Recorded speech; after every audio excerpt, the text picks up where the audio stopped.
Praise lord, హల్లెలూయా. ప్రభువైన యేసుక్రీస్తు నామములో మీ అందరికీ లైవ్ వీక్షిస్తున్న ప్రతి ఒక్కరికి హృదయపూర్వక వందనాలు తెలియజేస్తున్నాను. దేవుని తన మహాకృపను బట్టి లాక్డౌన్ సమయంలో కూడా ఈ ఫేస్బుక్ లైవ్లో మీతో మాట్లాడటానికి దేవుడిచ్చిన ఈ శ్రేష్టమైన ఈ సమయం కొరకు దేవుని స్తుతిస్తున్నాను, ప్రార్థన చేసుకున్నానండి. మహాపరిశుద్ధుడు అయిన మా ప్రియ పరలోక తండ్రి, ఈ పరిశుద్ధమైన ఘనమైన నామానికి స్తుతులు స్తోత్రాలు చెల్లిస్తున్నాం ప్రభా. బెతెస్దా గాడ్ మినిస్ట్రీ స్తుతిస్తున్నాం ప్రభా. నా తండ్రి నీ స్తోత్రాలు. మే మాసము ప్రభా 16వ తారీఖు ఈ శనివారం ఈ ఫేస్బుక్ లైవ్లో ఈ యొక్క ఆరాధన ఈ కుడికిని బట్టి మేము స్తుతిస్తున్నాం. ఈ కూటానికి అధ్యక్షులు వహించండి, కుడిచిన బిడ్డలు దీవించండి, రావాల్సినటువంటి పాటల్లో ప్రార్థనలో ఆయన వర్తమానంలో మీరే ఉండి నడిపించి బలపరిచి సహాయం చేయండి. తండ్రి మీ నామానికి మహిమ ఘనత ప్రభావం తెచ్చుకోమని నజరేయుడైన యేసుక్రీస్తు నామమును బట్టి ప్రార్థించి వేడుకొంటున్నాము తండ్రి. ఆమేన్ ఆమేన్. పాట పాడుకుందామండి.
దేవుని గణనామానికి మహిమ కలుగును గాక. లైవ్లో వీక్షిస్తున్న మీ అందరికీ ప్రభుపేట తెలియజేస్తున్నాను. దేవుని వాక్యాన్ని ధ్యానం చేసుకునే ముందుగా చిన్న ప్రార్థన చేసుకుందాం, కనుగొంచుకుందాం. కృపా కనికరములు కలిగిన మా ప్రియ పరలోక తండ్రి, మీ పరిశుద్ధమైన ఘనమైన నామమున స్తుతులు స్తోత్రాలు చెల్లిస్తున్నాం. మీ తల్లి ప్రభువా, ఈ కూడికలో మీరు మాతో ఉన్నందుకు మేము స్తుతిస్తున్నాం. పాటల ద్వారా మీ నామానికి మేము తెచ్చుకున్నారు. అత్యంత తలుపుడైన నీ దాసుని మరుగు చేసి మీరు మాట్లాడండి. నైతిక విలువలు అనే ఒక అంశం మీద ప్రభువా నా తండ్రి మొదటిగా ధైర్యం గురించి, అలాగే నిన్న దినం ప్రభువా ఓర్పు గురించి ఆయన ధ్యానం చేస్తున్నాం. ఈరోజు కృతజ్ఞత గురించి, అలాగే నాయన ప్రేమ గురించి, అలాగే క్షమాపణ, ఈ మూడు విషయాల్లో అనుభవాల్లో కూడా మీరు మమ్మల్ని నడిపించండి ప్రభువా. బలహీనని బలపరచండి. మీ మాటలు మాకెంతో మేలునైనా మా హృదయాల్ని మనసులో తెప్పలు చేస్తాయి, మా హృదయాన్ని ఆనందింపజేస్తే. మనిషి మాట ప్రయోజనం లేదు, కానీ జీవం కలిగిన దేవుని మాటే ప్రభువా మమ్మల్ని జీవింపజేస్తుంది కనుక నీ మాటల కొరకు నైనా వీక్షించేవారి కొరకు, ఎదురు చేసేవారి కొరకు మీరు మాట్లాడి మీరు బలపరిచి నైనా బిడ్డలు మీరు ఆస్వాదించమని మరుగు చేసి మీరు మాట్లాడు. నజరుడైన యేసుక్రీస్తు నామమును బట్టి ప్రార్థించి వేడుకొంచున్నాము తండ్రి. ఆమేన్, ఆమేన్. ప్రియులారా, గమనించండి. కృతజ్ఞత ఈ యొక్క అనుభవంలో మూడో అనుభవం కృతజ్ఞత. మనం దేవుని బిడ్డలుగా దేవుని విషయాల్లో మనం ఎంతో కృతజ్ఞత కలిగి ఉండాలి. మనుషుల విషయాల్లో కూడా మనం కృతజ్ఞత కలిగి ఉండాలి. ఒకరి ఎడల ఒకరు కృతజ్ఞత కలిగి, ఒకరి ఎడల ఒకరు ప్రేమ కలిగి, ఒకరితో ఒకరు సమాధానం కలిగి ఉండాలని దేవుని వాక్యం చెప్తుంది. మేలుకి మరి ప్రతి మేలు చేయాలనే కానీ కీడు చేయాలని చెప్పట్లేదు. చిన్న విషయానికి కూడా మనము కృతజ్ఞత కలిగి ఉండాలి. థ్యాంక్స్, కనీసం మనం అలా థ్యాంక్స్ చెప్పుకునేటట్టుగా, వందనం చెప్పుకునేటట్టుగా, మేలు చేసేటట్టుగా మరి దేవుని బిడ్డలు ఉండాలి.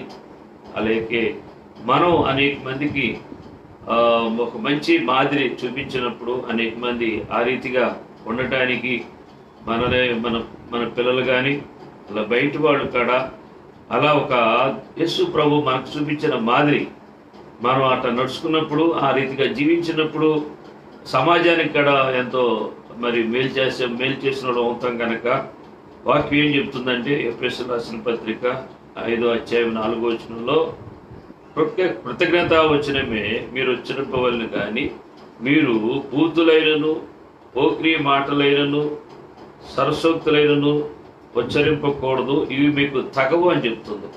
మనం ఏం చేయాలంటే కృతజ్ఞత వచనమే మంచి మాటలే మాట్లాడాలి. మేలైన మాటలు, వాళ్ళకు ప్రయోజకమైన మాటలు మరి మాట్లాడాలి, కానీ పెద్దమైన మాటలు మాట్లాడకూడదు. మరి నిష్ప్రయోజకమైన మాటలు మాట్లాడకూడదు. దానివల్ల వాళ్ళకి ఉపయోగం లేదు, మనకి కూడా మన నీతికి అది మంచిది కాదు. కనుక పూర్తులు కూడా మనం మాట్లాడకూడదు. వాళ్ళు చాలామంది ఇవాళ మోడరేషన్ యూత్ సినిమాల్లో ఏంటంటే అంతా ఇదివరకు మగవాళ్ళే బూతులు మాట్లాడేవాళ్ళు, ఇప్పుడు లేడీస్ కూడా బూతులు మాట్లాడుతున్నమాట. అసలు సమాజమే బూతు సమాజముగా మారిపోతుంది. అబద్ధపు ఆత్మ అనేక మందిని ఈ వాక్యానికి విరుద్ధంగా నడిపిస్తుంది. కనుక మన పిల్లల కాడ మనం జాగ్రత్తగా మనం పెంచవలసిన వారు విన్నాం, హెచ్చరించవలసిన వారు విన్నాం. మన పిల్లలు బూతులు ఆడేవాళ్ళతో మనం పిల్లలు ఉంటే వాళ్ళు కూడా బూతులు నేర్చుకుంటారు. పెద్దవాళ్ళు బూతులు మాట్లాడుతుంటే పిల్లలు మాట్లాడతారు. అలా సమాజానికి, సమాజంలో అది ప్రత్యేకంగా తప్పు అనిపించుకోకుండా ఉంటుంది. అలా బూతులు మాట్లాడుతునేదో గొప్పతనంగాను, అదేదో మోడరేషన్గా ఉన్న అట్లుగా వాళ్ళ సినిమాలో అనేక మరి సీరియల్స్లో కానీ సినిమాల్లో కానీ ఆ రీతిగా ఈ ఎంకరేజ్ చేస్తున్నారు. అది మనం తప్పది, వాక్యానికి విరుద్ధం. బూతులు మాట్లాడే వాళ్ళల్లో పరిశుద్ధాత్ముడు ఉండడు, ఆత్మ సంబంధిగా ఉండరు.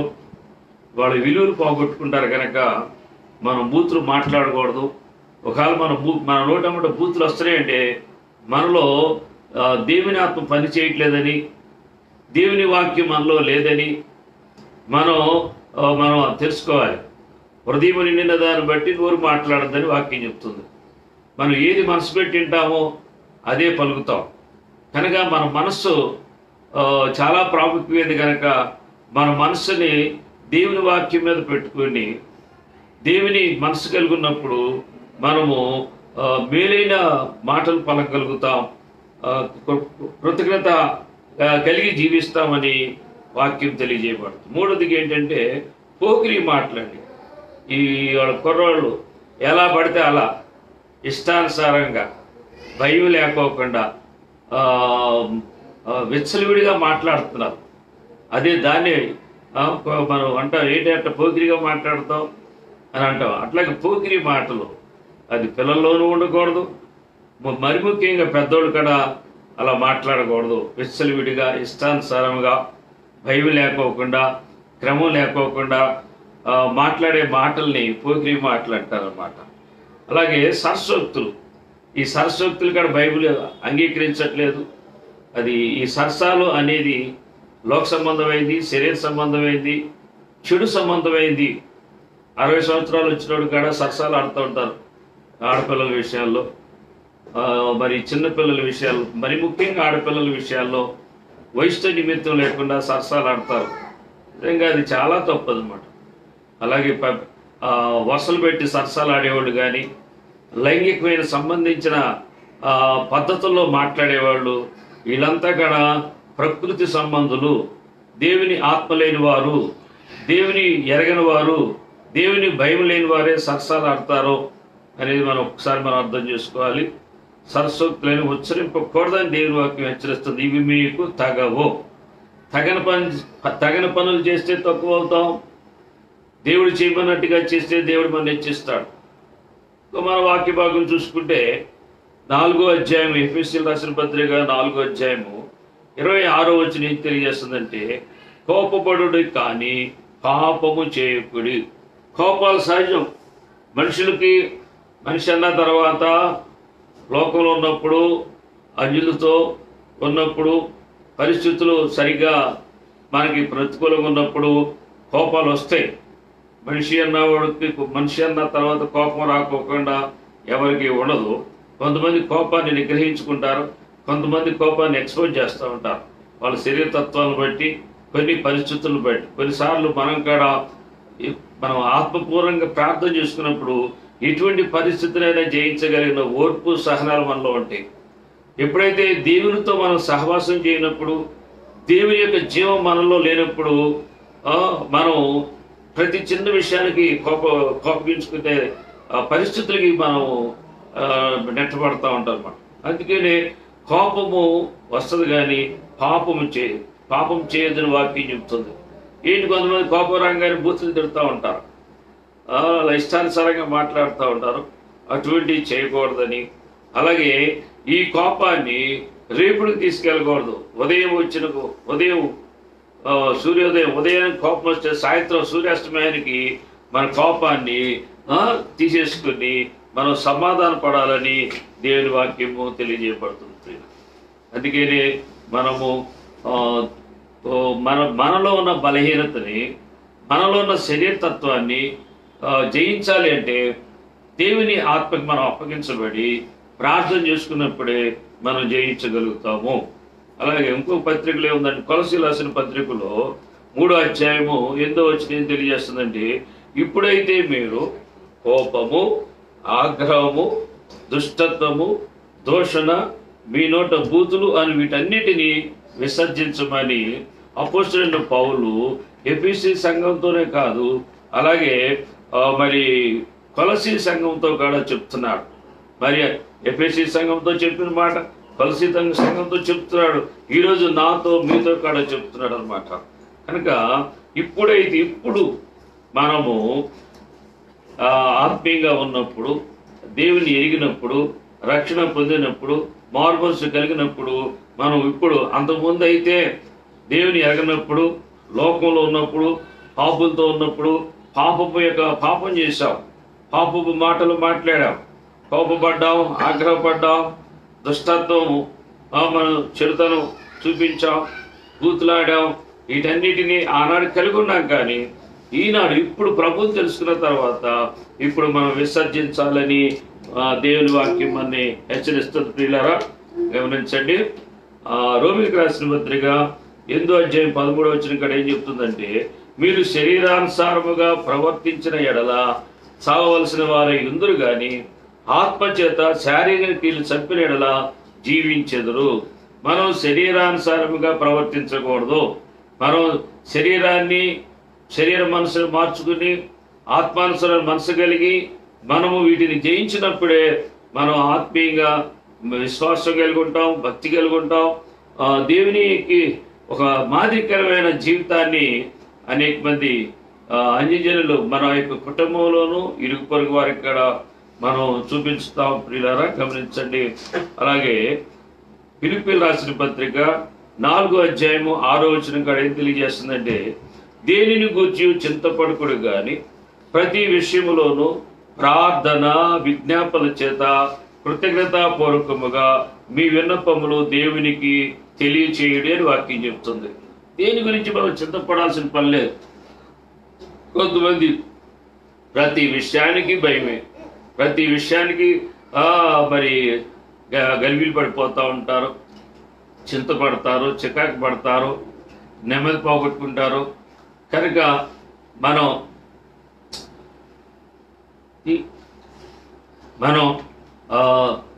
చింతించవలసిన పని లేదు. మన కొరకు చింతించే మన దేవుడు ఉన్నాడు. మన చింత యావత్తు ఆయన మీద ఏమని చెప్తుంది వాక్యం. కనుక మనం చింతపడాల్సిన పని లేదు. దేవుడిని ఎరిగిన వాళ్ళం, ఆ దేవుడికి మనం ప్రార్థన చేసి ఆ దేవుని మేలు పొందుకుని ఆ దేవుని అనుభవంలో మనం ఉన్నవాళ్ళం. చింతపడితే దేవుడిని సిగ్గుపరిచినట్టు అవుతుంది. విశ్వాసం పోగొట్టుకునే వాళ్ళం అవుతాం, దుష్టుడికి అవకాశం ఇచ్చిన వాళ్ళు అవుతాం. కనుక మనం చింతపడకూడదు. మన ఈ లోకాన్ని జయించిన దేవుడు, పాపాన్ని జయించిన దేవుడు, నమ్మిన వారికి జయమిచ్చే దేవుడిని మనం కలిగి మనం పరిస్థితులను బట్టి చింతపడితే మనకి లోకస్తులకి ఏమీ తేడా లేదు. మన లోకస్తుల్ని ధైర్యపరచాలి. వాళ్ళ పరిస్థితుల్లో, వాళ్ళ శోధనలో, వాళ్ళ ఇబ్బందుల్లో, వాళ్ళకున్న ఆటంకాల్లో మనం వాళ్ళని బలపరచాలి. వాళ్ళ కోసం మనం ప్రార్థన చేయాలి. అంతేగాని మనం చింతపడితే మనం ఇంకా వాళ్ళకి మనం మేలు చేసిన వాళ్ళము, వాళ్ళని ఇంకా మరి దుష్టుడి మార్గంలోకి నడిపించే వాళ్ళంగా, లేకపోతే జీవితంలో ఓడిపోయిన స్థితిలో ఆత్మహత్య చేసుకునేటట్లుగా అటువంటి మనసుకి అప్పగించడానికి మనం ఒక కారణంగా కడవుతాం. కనుక మనం దేని గురించి చింతపడకూడదని దేవుని వాక్యము మనకి తెలియజేయబడుతుంది. ప్రతి విషయంలోనూ ప్రార్థన విజ్ఞాపన చేత, ప్రతి విషయంలో మనం ప్రార్థన చేయాలి, దేవుడికి ప్రార్థించాలి, విజ్ఞాపన చేయాలి. మన విన్నపాలు దేవునికే తెలియజేయాలి. మన మనుషులకి ఎవరికి చెప్పుకున్నా మనుషులు తీర్చలేరు. కొన్నిసార్లు మనుషులు మనకేదో కొన్ని మేలు చేయొచ్చు, మనం కొంత బలపరచవచ్చు, కొంత సహాయం చేయొచ్చు. కానీ మనుషులు కొంతవరకే చేస్తారు. కానీ దేవుడు సమస్తము చేయగలడు. మన మనసుని ఎరిగిన దేవుడు, మన పరిస్థితుల్ని ఆయన మన పరిస్థితులన్నింటిలో మనని కాపాడగలిగిన దేవుడు. కనుక దేవుడికి మనం తెలియజేయాలని దేవుని వాక్యం తెలియజేయబడుతుంది. ప్రియులారా, అలాగే కొలస్సీయులకు రాసిన పత్రిక 4వ అధ్యాయం 2వ వచనం కూడా చూసుకుందాం. ప్రార్థన యందు నిలకడగా ఉండి కృతజ్ఞత గలవారై దాని యందు మెలకువగా ఉండమని వాక్యం చెప్తుంది. ప్రార్థన ప్రార్థన ప్రార్థన ప్రార్థన అంటే దేవుడితో సహవాసం చేయటం, దేవుని మన పరిస్థితులన్నిటినీ దేవుడికి చెప్పడం, దేవుని యొక్క ఆత్మ ద్వారా దేవుని యొక్క విశ్వాసాన్ని, దేవుని ప్రేమని, ఆయన జీవాన్ని మనం పొందుకోవటమే. అప్పుడే మనము ఆత్మను కలిగి మెలకు కలిగి ఈ పరిస్థితులన్నిటినీ మనం జయిస్తామని దేవుని వాక్యం తెలియజేయబడుతుంది. వీళ్ళరా ఇంకొక 4వ అనుభవం ఏంటంటే ప్రేమ. ఈ ప్రేమ అనేది ఈ యొక్క ఇంగ్లీష్ లవ్ అంటారు. అలాగే ఈ లోకరీతిగా ప్రేమ అనేది తెలియనోడు ప్రపంచంలో ఎవరు లేరు. చిన్న పిల్లల్ని అడిగినా, పెద్దవాళ్ళని అడిగినా, తల్లిదండ్రుల ప్రేమ, అన్నదమ్ముల ప్రేమ, భార్యాభర్తల ప్రేమ, ఇరుగు పొరుగు ప్రేమ, లోక ప్రేమ, ఎన్నో ప్రేమలు ఉన్నాయి. ప్రతిదీ అలాగే మనుషుల ప్రేమ ఉంది, అలాగే మన వస్తువులు ప్రేమిస్తాం, బంగారాలను ప్రేమిస్తాం, అలాగే లోక సంబంధమైన ఆ ఆస్తుల అంతస్తుల్ని మరి గృహాలను మనం ప్రేమించుతాం.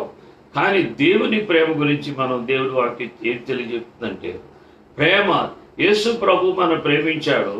యేసు ప్రభు ఆయన ఒక ఉన్నతమైన స్థితిని, పరలోకములో ఉన్న పరిశుద్ధతని, నీతిని, పరలోకములో ఉన్న ఆయనకున్న మహిమను కోట్లాది ప్రజల చేత గాన ప్రతిగానాలతో యెహోవా పరిశుద్ధుడు పరిశుద్ధుడు పరిశుద్ధుడు అని కొనియాడబడుతూ ఉన్న ఆ దేవుడు ఆ మహిమను వదిలి ఈ భూలోకానికి మనం ఎందుకు వచ్చాడంటే మనం ప్రేమించాడు. పాపులైన మనం, నీచులైన మనం, సత్యము తెలియని మన్ని, దేవుడికి విరోధముగా నడుస్తున్న మన్ని దేవుడు ప్రేమించి ఆ సత్యాన్ని ప్రకటించి మన పాపం నుంచి విడిపించి మన నీతిమంతులుగా తీర్చి పరలోకాన్ని తీసుకెళ్ళడానికి దేవుడే భూలోకానికి వచ్చాడు.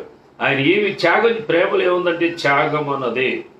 ఇవాళ ఈ లోక సంబంధమైన ప్రేమగా చూసుకున్నా త్యాగం ఉన్నప్పుడే అది ప్రేమ. ఆత్మ సంబంధమైన చూసుకున్నా మనం త్యాగమే అనేది ప్రేమకి అర్థం ఉందన్నమాట. త్యాగము లేని ప్రేమ అది కపటమైన ప్రేమ, అది ఎదుటివాడికి ఉపయోగం లేని ప్రేమ. కొంతమంది మాటలు చెప్తారు కానీ ప్రయోజనం లేదు. కొంతమంది వాళ్ళకి కావాల్సింది ఏంటో కష్టమైన దాన్ని చేసి పెడతారు కనుక దానిలో ప్రేమ ఉన్నదని దేవుని వాక్యము తెలియజేయబడుతుంది. ఇలారా మరి 1వ యోహాను పత్రికలో 2వ అధ్యాయం 15వ వచనం ఏం చెప్తుందంటే, ఈ లోకమునైనను లోకములో ఉన్న వాటినైనను ప్రేమింపకుడి, ఎవడైనను లోకమును ప్రేమించిన తండ్రి ప్రేమ వానిలో ఉండదు. అదే లోకాన్ని దేవుడు మనం ప్రేమించాడు. మనం దేవుడిని ప్రేమిస్తే మనం లోకాన్ని ప్రేమించకూడదు, లోకంలో వాటిని ప్రేమించకూడదు. వాటన్నిటిని సృష్టించిన యేసుని మనం ప్రేమించినప్పుడు దేవుడి ప్రేమ మనలో ఉంటుంది. దేవుని ప్రేమ మనలో ఉన్నప్పుడు మనకి మనం ఏది ఆశిస్తామో, ఏది మనం ఏది ఇష్టపడతామో, ఏది కోరుకుంటామో దేవుడు వాటిని మనకి దయచేస్తాడని వాక్యం తెలియజేయబడుతుంది. ప్రియులారా, 1వ కొరింథీయులకు రాసిన పత్రిక 14వ వచనం కాడ ఏం చెప్తుందంటే, ప్రేమ కలిగి ఉండుటకు ప్రయాసపడుడి. ప్రేమ కలిగి ఉండటానికి మరి ఏం చేయాలంటే ప్రయాసపడాలి. ఈ లోకంలో మరి ప్రయాసపడాలన్నమాట. ప్రేమని ఊరినే ప్రేమ ప్రేమ దుష్టుడు లాంటి మనుషులు మరి ఈ ప్రేమను దొంగిలిస్తున్నారు, ఈ ప్రేమని పాడు చేస్తున్నారు. అన్నదమ్ముల మధ్యన, భార్యాభర్తల మధ్యన విరోధాలు పెట్టి, అపోహలు పెట్టి, అపార్థాలు పెట్టి, విరోధాలు పెట్టి, ప్రేమ ఉన్న స్థానంలో విరోధ మనసు కలిగి, వ్యతిరేకమైన ప్రవర్తన కలిగి ఉన్న ఈ పరిస్థితుల్లో ఏంటంటే ప్రయాసపడాలని దేని వాక్యం చెప్తుంది. ప్రేమ కొరకు ప్రయాసపడాలి. మిగతా దీనికి విరుద్ధమైన దానికి మనం ప్రయాసపడవసరం లేదు. మన దగ్గరికి వచ్చి ఏదో ఒక అబద్ధం చెప్పి ఆళ్ళ మీద ఏళ్ళ మీద చెప్తే ఎమ్మటే మనలోకి ప్రతికూలమైన మనసు వచ్చేస్తుంది. వాళ్ళ మీద చెడు అభిప్రాయం వచ్చేస్తుంది, ద్వేషం వచ్చేస్తుంది, ప్రేమకు విరుద్ధంగా మాట్లాడి ప్రవర్తిస్తాం.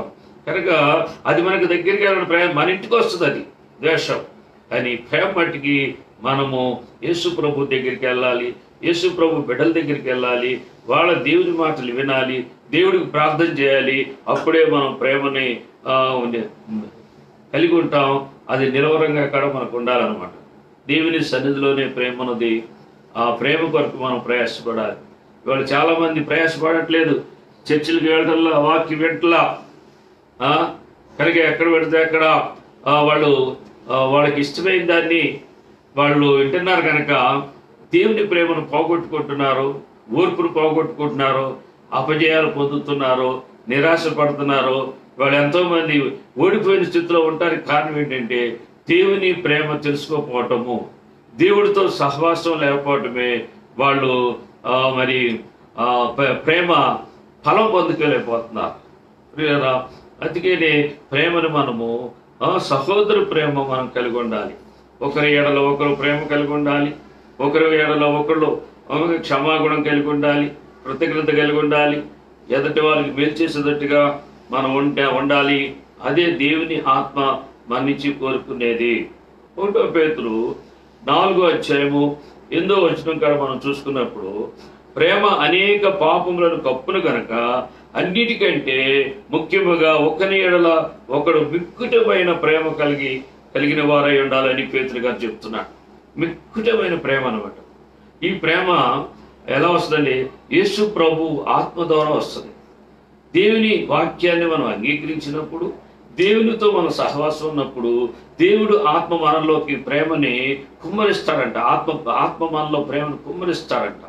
ఆ ప్రేమ మనం పెంచుకుంటూ పోతే అది మిక్కుటమైన ప్రేమగా, అది ఎక్కువగా, అంటే దేన్నైనా సహించేటట్లుగా ఆ ప్రేమ దేన్ని అది హెచ్చించుకోదు, డమ్మముగా మాట్లాడదు, అది ఉప్పొంగదు, అమర్యాదగా నడుచుకోదు.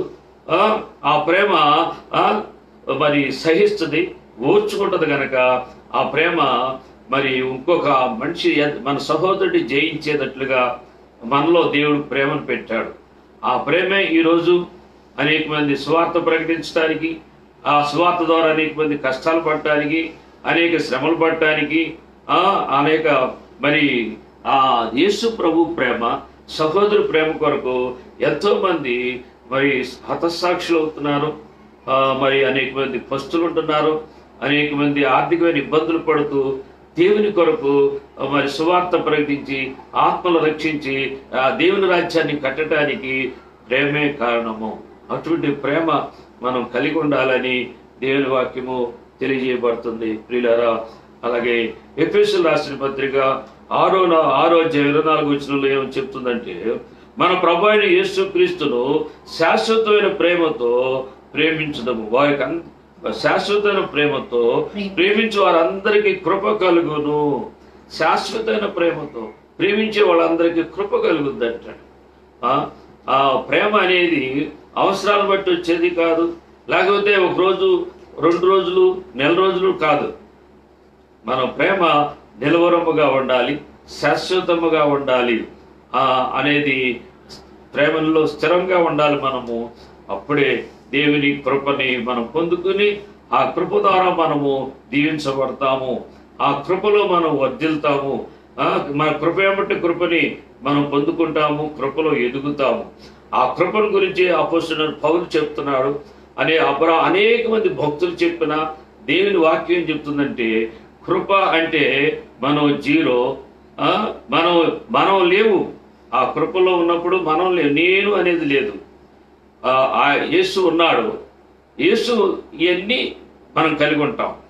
ఈ కృప అనేది మనను విస్మరించుకున్నప్పుడు, మనం జీరో అయినప్పుడు, ఆయన హీరోగా చేసినప్పుడు, ఆయన జయించిన ప్రతిదీ మనం అనిపించే హక్కు ఆ కృపలో కృపలో ఉన్న వారికి వస్తుంది అనేది స్పష్టం అన్నమాట. దేవుని స్తోత్రం. నిజంగా నేను ఈ స్థితిలో ఉన్నానంటే దేవుని కృపే. నువ్వు కూడా అలా దేవుల్లో ఉన్నావంటే కృపే. ఎందుకంటే మనందరం కూడా లోకంలో ఉన్నాం, పాపం చేశాం, శాపగ్రస్తులుగా ఉన్నాం. మనది కనీసం మనం అనిపించడానికి కాడ మన ఇష్టం మనకు నీతిగా నడుచు అటువంటి స్వాతంత్రం లేదు. పాప బంధకంలో ఉన్నాం. చెడు అని తెలిసి కూడా చెడుకి అప్పగించబడి చెడు చేయటానికి మనం మరి బంధించబడిన స్థితిలో అటువంటి బంధకాలు ఉన్నప్పుడు ఆ కృపే మన రక్షించింది, ఆ కృపే మన పరలోకం తీసుకెళ్ళదు. కనుక అందుకని దేవుని ప్రేమ అనేది మనం పోగొట్టుకుంటుంటే దేవుడి కృప మనకు తోడుగా ఉంటుంది. ప్రియులారా, ఆ విషయం మనం గమనించాలి. అలాగే సామెతల గ్రంథము 8వ అధ్యాయము 17వ వచనం కూడా చదువుకుందాం.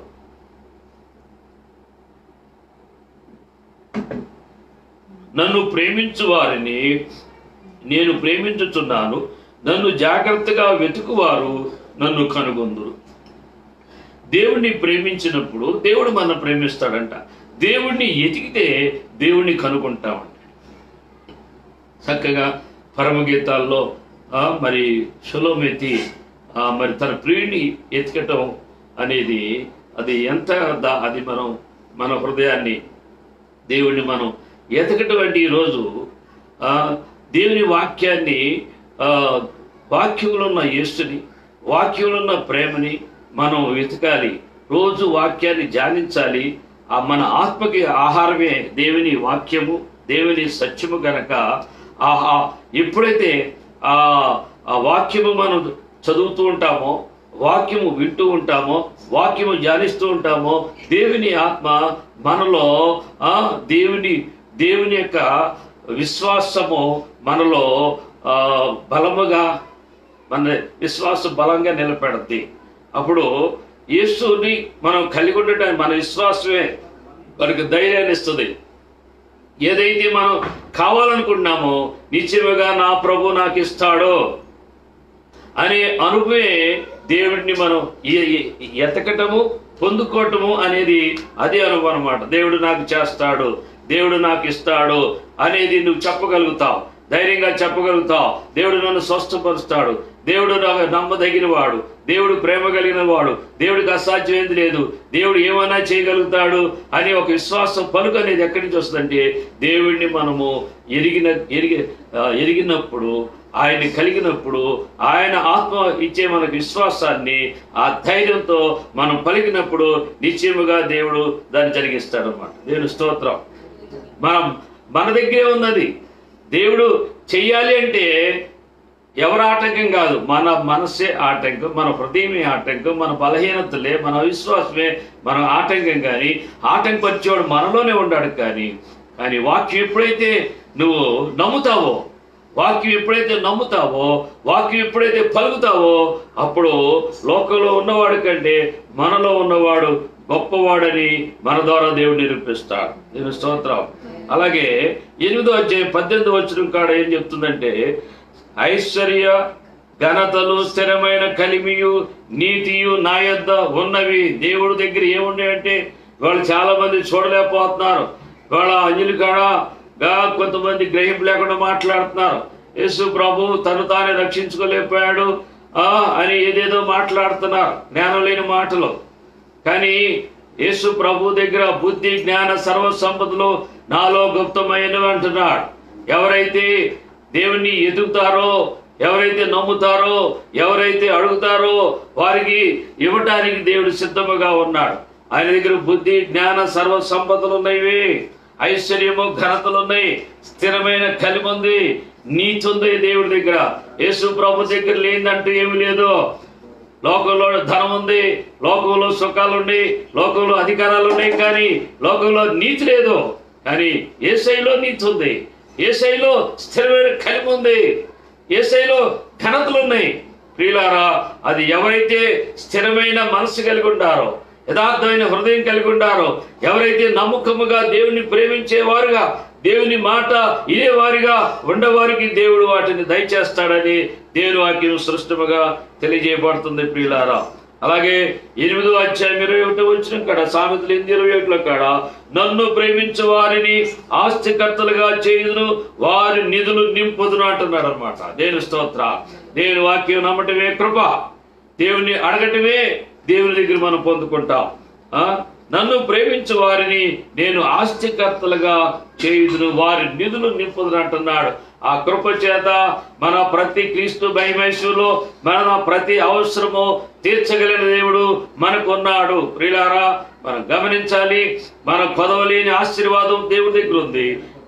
నిజమైన యథార్థమైన మన ప్రేమలో, యథార్థతలో మనం నమ్మకంగా ఉన్నప్పుడు మన యొక్క కొరతలన్నీ తీరుస్తాడని, మన నిధులు నింపుతాడని దేవుని వాక్యము సృష్టిగా తెలియజేయబడుతుంది. నేను స్తోత్రం. హల్లెలూయా. ఇంకొక అంశము కూడా మనం ధ్యానం చేసుకో, క్షమించుట. ఇది లాస్ట్ అంశం, క్షమించుట. క్షమించటము అంటే మర్చిపోవటము. ఎవరైనా వారు మన ఎడల అపరాధం చేసిన వారిని మనం క్షమించామంటే మనం మర్చిపోవాలి. రేపొద్దున ఏంటి అలా అన్నావేంటి, మొన్న అలా అన్నావేంటి మనం అనకూడదు అనమాట. అది క్షమాపణ అవదు. దేవుని పద్ధతి ఆ వాక్యానుసారం అయితే మనం క్షమించడానికి మనం మనసు కలిగి ఉన్నప్పుడు మనం మర్చిపోవాలి. యేసు ప్రభు కూడా మర్చిపోతాడు. మనం ఎన్నో దేవునికి విరోధమైన పాపాలు చేశాం. యేసు ప్రభువా నేను పాపిని, నన్ను క్షమించమంటే ఆయన క్షమించి ఆయన మన పాపాలు మర్చిపోయాడు అని మనం తెలుసుకోవాలి. అలాగే మనుషుల మత్తయి సువార్త 6:14 మనుషుల అపరాధములను మీరు క్షమించినలా మీ పరలోక తండ్రియు మీ అపరాధములను క్షమించును అని స్పష్టముగా దేవుని వాక్యం చెప్తుంది. మనుషుల అపరాధములు మనం క్షమిస్తే మన అపరాధాలు దేవుడు క్షమిస్తాడంటాడు. మనుషులు అపరాధము అంటే మన ఎడల ఎవరైనా మనకు కీడు చేస్తే, నష్టపరిస్తే మనం క్షమించాలంటున్నాడు. ఇంకా దాంట్లో వేరే అసలు ఈ వాక్యం చాలా మందికి అర్థం కాదు. ఎవరైతే తగ్గించుకుంటారో, ఎవరైతే క్షమిస్తారో దేవుడు మన పాపాలు క్షమించి, మన అపరాధాలు క్షమించి దేవుడు మన హెచ్చిస్తాడని వాక్యం స్పష్టంగా చెప్తాం. ఇది నేను నా అనుభవంలో నేను ఎన్నోసార్లు దేవుడు మాట ఇస్తే తప్పనివాడు, మాటనే నిత్యముగా జరిగించే దేవుడు అనమాట. మన విస్తార పాపములు క్షమించగలిగిన దేవుడైన. అందుకనే ఇక మనం నాకు అలా చేశారు, ఇలా చేశారు అనే ఆత్మ దేవుని ఆత్మ కాదో, అనే మనసు మారు మనసు కాదో. అది ఎవరుండా ఎంత ప్రార్థన చేసినా బూడిదలో పోసిన పన్నీరే. దుష్టుడు మోసగించే ఆత్మను కలిగి అలా ప్రార్థన చేసినా దేవుడు ఏం చేశాడు, మేలు చేయలేదే, అనుకున్నా జరగలేదే అని నిరాశపరచడానికి, అవిశ్వాసంలోకి తీసుకెళ్ళడానికి, ప్రార్థన మానిపించడానికి దుష్టుడు చేసే పనే కానీ వేరొకటి కాదు.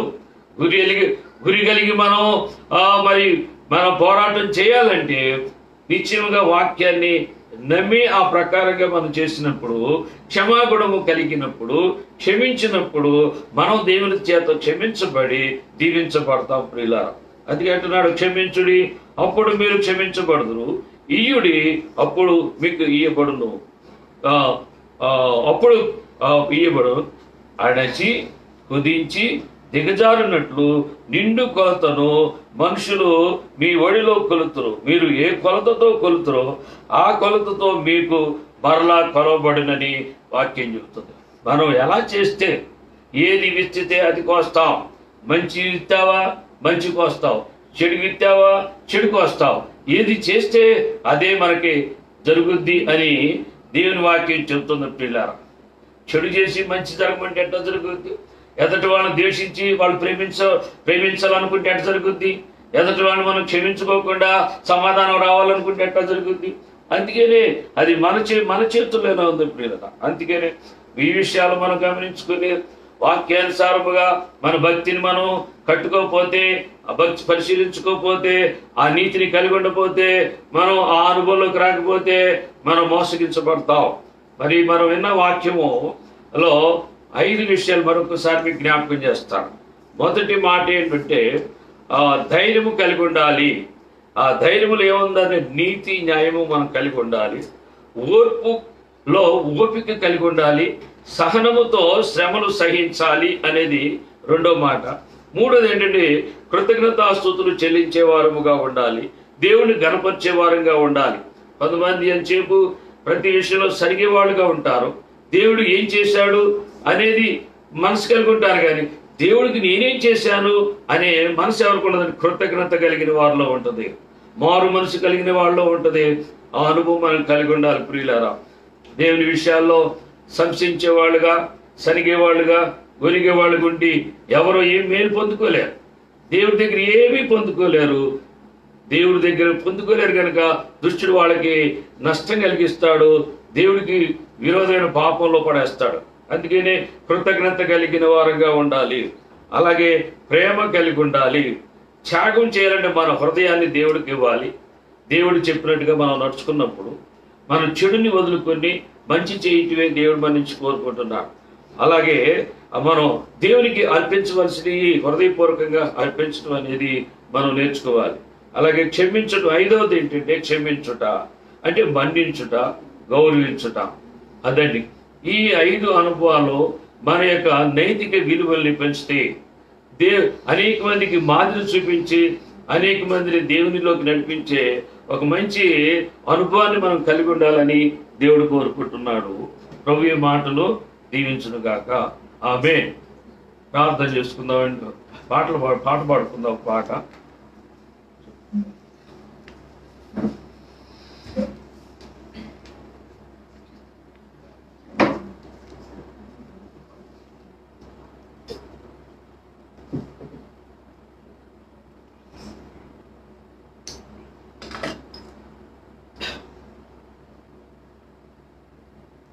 యాక్టివ్ ఉంటారు.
ప్రార్థన చేసుకుందామండి. మరి గమనించండి, లైవ్లో వీక్షిస్తున్న మీ అందరికీ మరి హృదయపూర్వక వందనాలు తెలియజేస్తున్నాను.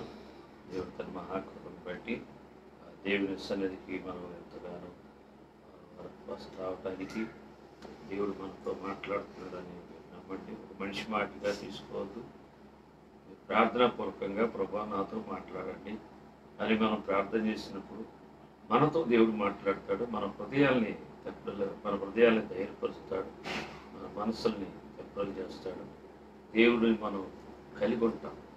మనం ఎక్కడ ఉంటే మనం ఇద్దరు ముగ్గురు నా నామంలో ఎక్కడ కూడి ఉంటే అక్కడ ఉంటానని వాగ్దానం చేసింది దేవుడు. 100 మంది ఉంటే 1000 మంది ఉంటే ఉంటానని కానీ, గనులుంటే ఉంటానని కానీ, అదే ఇంకా గొప్ప గొప్ప స్థలాల్లో ఉంటానని చెప్పాలి. మనం దేవుని విశ్వాసం కలిగిన వాళ్ళు, దేవుని ప్రేమ కలిగిన వాళ్ళు ఎక్కడ ఉంటే అక్కడ దేవుడు ఉంటాడు. దేవుడు మనతో మాట్లాడతాడు, మన దేవుడు ఆలకిస్తాడు. కనుక మనం దేవుని వారంగా ఉండాలి, క్రీస్తు వారంగా ఉండాలని దేవుడు కోరుకుంటున్నాడు. ఇదారా గమనించండి. రేపు మళ్ళీ ఆదివారం 11 గంటలకి, ఉదయం 11 గంటలకి లైవ్ కార్యక్రమం ఉంటుంది. మీరు ప్రార్థనా పూర్వకంగా మరి పాల్గొంటారు. కరెక్ట్గా 11 గంటలకి మీరు లైవ్లో రావాలని, అందరూ కూడా రావాలని మనం చేస్తున్నాం. కొంతమంది నిర్లక్ష్యం చేస్తున్నారు, అది మంచిది కాదు. ఎవరైనా మీకు దగ్గరగా ఉన్నవాళ్ళు, మరి ఫోన్ లేని, ఈ యొక్క టచ్ ఫోన్ లేని వాళ్ళు మీరు వాళ్ళకి ఇక్కడ చెప్పి ఈ యొక్క సమదూరం పాటించి జాగ్రత్తలు తీసుకుని దేవుని వాక్యాన్ని మనం కొన్ని దేవుడు మళ్ళీ మనకి మందిరాల్లో అనుమతించే వరకు దేవుని వాక్యం పోగొట్టుకోకూడదు, దేవుని సన్నిధిని పోగొట్టుకోకూడదు. కనుక మీరు మీ సహోదరులకి ఎంకరేజ్ చేయండి. వాక్యము మరి వినేటట్టుగా చూడండి, లేకపోతే వాక్యం మీరు చెప్పండి. కనీసం ఫోన్ చేసైనా కొన్ని అంశాలుగా మీరు చెప్పి బలపరచాలని, ఒకరికొకరు మనం ఆదరించబడాలి, బలపరచబడాలి. ఒకరి విశ్వాసాన్ని, ఒకరి అనుభవాన్ని మనం పంచుకోవాలి. అదే సహోదర ప్రేమ. మీరు ఆ విషయంలో మీరు నిర్లక్ష్యం చేయవాకండి. కనుక అలా ఉన్నప్పుడు దేవుడు మన ఇలా సంతోషపడతాడు. ఆ సంతోషం మనం అనుభవించగలుగుతాం. ప్రార్థన చేసుకుందాం. మహాపరిశుద్ధుడైన మా ప్రియ పరలోక తండ్రి, ఘనమైన నామాన్ని స్తుతులు స్తోత్రాలు చెల్లిస్తున్నాం ప్రభువా. ఈ యొక్క కూడికలో మీరు మాతో మాట్లాడినందుకు మీ స్తోత్రాలు. పాటల ద్వారా మీ నామానికి మహిమ తెచ్చినందుకు మీ స్తోత్రాలు చెల్లిస్తున్నాం నాయన. ప్రపంచవ్యాప్తముగా కరోనా వైరస్తో ప్రభువా మరి నాయన నా తండ్రి లక్షల మంది వ్యాధిగ్రస్తులు ఉన్నారు. లక్షల్లో ప్రభువా మరి నేను 3 లక్షల మంది చనిపోయారని ప్రపంచవ్యాప్తముగా మరి లెక్కలు చెప్తున్నారు. అనేక లక్షల మందికి వ్యాధి సోకిందని చెప్తున్నారు. నాయన లాక్డౌన్తో మరి ప్రపంచ ఆర్థిక వ్యవస్థ స్తంభించిపోయింది. చాలా మంది కూలీలు ఎంతో మంది ఒక రాష్ట్రం నుంచి ఒక రాష్ట్రానికి, ఒక దేశం నుంచి ఒక దేశానికి ఎన్నో ఇబ్బందులు పడి వెళ్తున్నారు ప్రభా. వాళ్ళకి సరైన ప్రయాణ సౌకర్యాలు లేవు, కాలినడకన వెళ్తున్నారు, ఆహారం లేదు, భద్రత లేదు ప్రభా. ఇటువంటి విపత్కరమైన పరిస్థితి అంతకుముందు మేము ఎప్పుడూ చూడలేదు నాయన. మా కళ్ళ ముందు ఇటువంటి పరిస్థితులు మేము చూస్తున్నప్పుడు దీపంలో ఉందని ప్రభా నాయన నా తండ్రి మేము హెచ్చరికపోయింది ప్రభా. అయ్యా నా దేవ, ఈ కాలంలో మమ్మల్ని ఇంకా నాయన నీ వాక్యం వినేటట్టుగాను, నీకు మొరపెట్టుకునేటట్లుగా మీరు మమ్మల్ని నిలబెట్టుకున్నందుకు మిమ్మల్ని స్తుతిస్తున్నాం ప్రభా. ఈ కరోనా వైరస్ బారిన పడిన వారు, వ్యాధిగ్రస్తుల్లో ఉన్న వారికి స్వస్థత దయచేయండి నాయన. ఎవరు మరణించిన కుటుంబాలకు ఆదరణ దయచేయండి.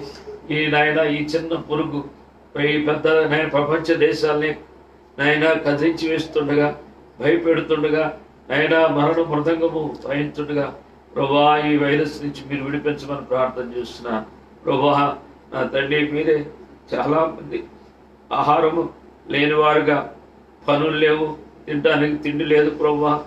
ముందు జీవితంలో ఎలా మంచిగా మరి ఎలా బ్రతుకుతామనే ఒక నిరాశ నిస్సులో ఉన్నవారు మీరు దర్శించి వాళ్ళని ఆదరించమని ప్రార్థన చేస్తున్నాను. వారికి మీరు సహాయం చేయండి నాయన.